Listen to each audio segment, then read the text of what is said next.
Welcome back, everybody, to another deep dive. This time, yeah, Whistland's pretty exciting. Yeah, we're going to a very remote region. Yeah. In northern Zimbabwe. Isolated. A place that feels really isolated. Feels untouched by time, almost. Yeah, untouched by time. And we're gonna meet the Voma people. Yes. A community that's shrouded in kind of myth and wonder. Yeah. Often referred to as the ostrich-footed tribe. Yeah, the Voma people, they have a rare genetic condition that has just shaped their lives in some extraordinary ways. Really? And their story, it's a blend of, science, resilience, and cultural heritage. It's amazing. Yeah. It was quite a journey getting there. It was. Just to put it lightly. To say the least. I mean, we're talking 600 kilometers of rough terrain, navigating political complexities, securing permits. Yeah. It took years of planning to make this happen. Absolutely. There were moments when we were like, are we actually going to reach them? Right. But the moment we arrived in those northern mountains near the borders of Mozambique and Zambia, it was like stepping into a different world. It was like stepping into a different world. It really was. Okay, so you can't talk about the Voma without addressing the legends surrounding their origins. Right. The elders tell these captivating stories about giant birds descending from the sky, marrying humans, and giving rise to their lineage. It's a great example of how cultures use storytelling, to explain the unknown. Yeah, to explain the unknown. Of course, from a scientific perspective, we know the Voma's distinctive two-toed feet are a result of ectrodactyly. Ectrodactyly. Yeah. So ectrodactyly is a rare genetic anomaly that causes the absence of the middle three toes. And while their origin story is fascinating, this scientific explanation helps us understand the reality of their unique trait. Exactly. And it's this trait that has earned them the nickname ostrich-footed tribe, which is descriptive. It is descriptive, yeah. But it doesn't quite capture the depth of their story. It doesn't capture the depth of their story. Oh. Right? It's important to remember that there are real people behind these labels. Yes. And sadly, there are only about 1,000 Voma people left. Right. Which makes understanding their culture and way of life even more crucial. Yeah. So how do they navigate how do they daily life? How do they do it? With this condition? Their adaptation is remarkable. It is. Think about it. Playing soccer barefoot on rough, thorny terrain. I mean, most of us wouldn't last a minute. Oh, no. But for the Voma, it's second nature. I saw kids climbing trees with such speed and agility. It was unbelievable. Their two-toed feet provide an incredible grip and balance. They've really turned what some might perceive as a limitation into a source of strength. It's really incredible. Yeah. One memory that really sticks with me is meeting Tandai. Tandai? This young boy who was climbing trees faster than I could walk on flat ground. Wow. He had this infectious laughter. This pure joy in his movements. It was really a testament to the Voma spirit. It really speaks to their resilience and ability to find joy in the face of adversity, and it goes beyond just physical adaptation. Okay, so let's talk about their craftsmanship. Yeah, their artisanship. Because the Voma are incredible artisans. They are. Especially when it comes to pottery.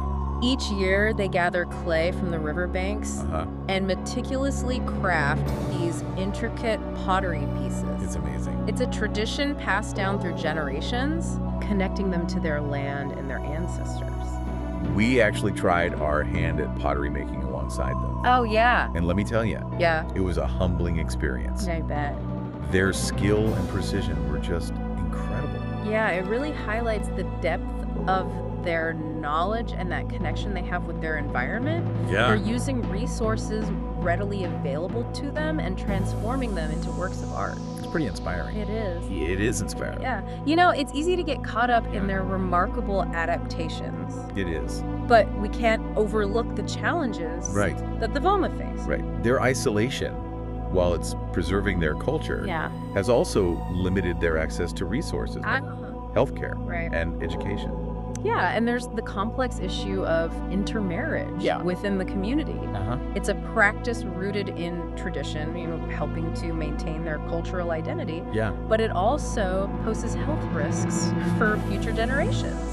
Due to the potential for genetic disorders. There's the double-edged sword in a way. Yeah. It helps keep their traditions alive. And it also creates concerns for the health of their community. Exactly. It highlights the need for sustainable solutions that respect their culture while addressing these very real concerns. And that's where people like Brighton come in. Brighton. Remember him? The leader who started a school? Yeah, he started a school for the Voma children. He saw a need and took action. Amazing. A true testament to the power of individuals making a difference. It's incredibly inspiring to see someone within the community step up and create such a positive impact.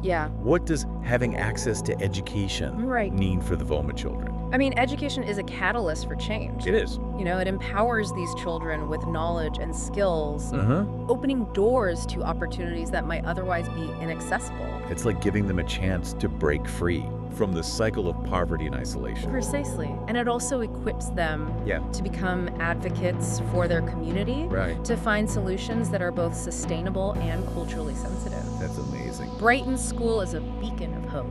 It is a beacon of hope. Yeah, for the Voma people. Speaking of hope, one thing that really struck me about the Voma was their unwavering sense of community. Despite the challenges they face, they come together with this incredible spirit. They do. Of unity and celebration. It's infectious. It is. You see it in everything they do. From their daily interactions to their cultural celebrations. Remember that soccer match? Oh, yeah. We were invited to. How could I forget? Everyone, young and old, was involved playing barefoot on that uneven field. On that uneven ground? Yeah, it was more than just a game. Yeah, it was more than just a game. It was a testament to their collective spirit, their shared joy. That sense of belonging, of supporting one another through thick and thin. It's really something we can all learn from. It is. It reminds us that, human connection transcends cultural differences. Geographical barriers and individual circumstances. It makes you realize that even though they live in such a remote corner of the world, their story resonates with us all. It does. They've taught us so much about resilience, adaptability, and the power of human connection. Their origin story?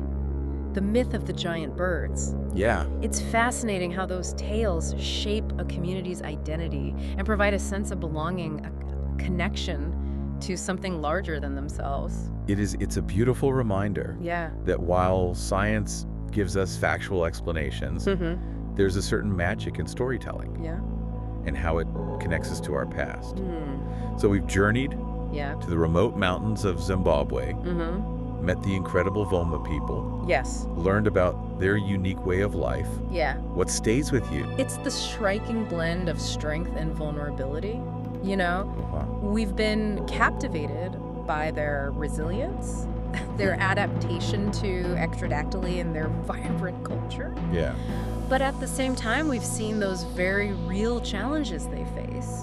From, limited resources to the health concern tied to intermarriage. It really makes you think. It does. It's easy to feel overwhelmed by the complexity of their situation. But what can we do to help ensure a brighter future for the Voma people? Awareness is a powerful first step, sharing their story, amplifying their voices.